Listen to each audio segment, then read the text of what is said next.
Willkommen zu einer neuen Ausgabe von Diridari für Larifari. Heute mit einem ganz besonderen Zufallsfund. Schau mal, Albert, was ich im Foyer gefunden hab. Das ist der Franz. Der arme Kerl ist kreuz und quer hin und her gelaufen und wusste überhaupt nicht wohin. Aber hier bist du richtig, mein Junge. Das ist unser Experte, der Albert. Der wird dir jetzt gleich alles über deinen Bierkrug erzählen. Nein, jetzt hör doch mal auf, Chef, fix.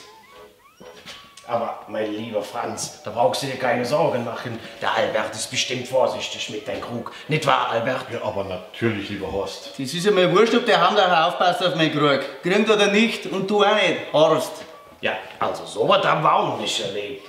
Aber mein lieber Franz, wenn du deinen Krug verkaufen willst, dann musst du schon den Experten drauf gucken lassen. Ja, Herrschaft, Zeiten werden gesagt, dass ich meinen Krug verkaufen will. Ich bin draußen wirklich auf der Bierbank gehockt, hab da mein Maßel getrunken, noch was leer, dann hab ich da drinnen schön gesucht, aber da wuselt ja nicht einmal irgendwo eine Bedienung rum.